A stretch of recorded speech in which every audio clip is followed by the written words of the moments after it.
Welcome to this edition of the Reddit Chronicles. In today's edition, we hear about a dispute involving a service dog. What are your thoughts on service animals in business settings? Let me know in the comments. Today's first story is from SelectPeak 1797. Am I the butthole for staying and eating at a restaurant where I had a reservation for my birthday? It's as simple as the title. For my birthday, I made reservations at a nice restaurant last Friday. I invited some of my best friend and some of my family, being my brother, his husband, my sister, her husband, and a cousin, her husband.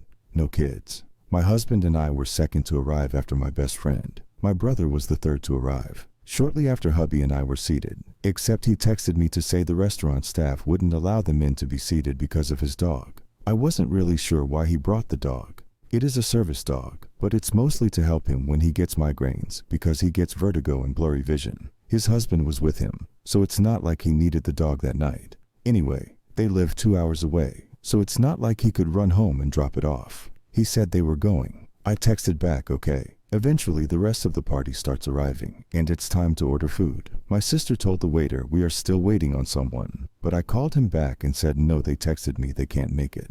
So we ordered our food. Everything was fine. Then on Saturday, my sister called me, and she was pissed at me. She said she had assumed our brother was ill, and that's why he couldn't make it. But she had asked him how he was, and he informed her of the situation at the door. She was beyond livid with me that I didn't offer to go to another restaurant. The place I chose has a very long wait list. It's very exclusive, and I wasn't going to pass it up because my brother thought he could bring a dog into a restaurant where there's food and people eating and such. She just said she couldn't believe me. She think I'm the one who needs to apologize when he was obviously trying to make the situation about himself. We ended the call with that argument.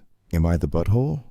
The consensus judgment is that OP is the butthole. This response by Salty Initiative 242 sums it up best. You're the butthole. Your brother and his husband drove 2 hours to celebrate your birthday with you, and you couldn't be bothered to even get up out of your seat to go see him. Also, your brother has an actual service dog for medical reasons and was refused entrance. I'm reading that right.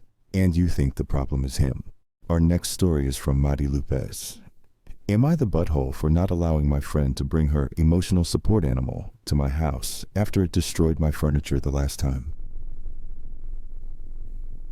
I, 19-year-old woman, have a close friend, Amy, 21-year-old woman, who has a small dog that she refers to as her emotional support animal. I'm a huge animal lover and have no problem with pets in general, so when she asked if she could bring her dog over a few months ago for a small gathering, I was totally fine with it. However, during that visit, her dog completely destroyed one of my couch cushions by chewing it up, and also scratched the legs of my coffee table. Amy apologized, but she kind of brushed it off and said, "He's still learning to behave in new environments." I didn't push back too much because I know the dog is important to her, but I was pretty upset because it cost me quite a bit to replace the damaged items. Fast forward to now, Amy asked if she could bring her dog to my place again for another get-together. I politely told her that I wasn't comfortable with the dog coming this time because of what happened last time, and I don't want any more of my furniture ruined. Amy got really upset and said that I was being insensitive to her mental health needs. She insisted that she needs the dog with her at all times, and that I'm making her feel excluded by not allowing the dog. I suggested that she leave the dog at home just for a couple of hours or that we meet somewhere else, but she said I'm being unreasonable. Now, some of our mutual friends are saying it should let the dog come to keep the peace, but I don't think it's fair that I should risk more damage to my home. Am I the butthole for refusing to let her bring her emotional support dog to my house again? Typical response is, not the butthole. Electrolyte Buzz sums it up, from a dog lover and dog sitter, NTA. If your friend needs the dog to be with her all the time for psychological support, then she should make sure he is a dog that can be brought everywhere. She should have repaid you for the damaged furniture the first time. She should have had the dog under her watch all the time to begin with. She needs him with her all the time, but then he was alone in your living room destroying cushions. She should be able to train him to be non-disruptive, which is pretty easy to do really, unless the dog is heavily traumatized, to prevent that from happening again. I really don't know how some of your mutual friends are defending her. If you really want to accommodate this to avoid dramas, I'd make sure it's clear that she needs to have the dog on a leash and supervised all the time. And if he damages something again, you will ask for her to repay it. If she makes a drama out of your request, then it's on her.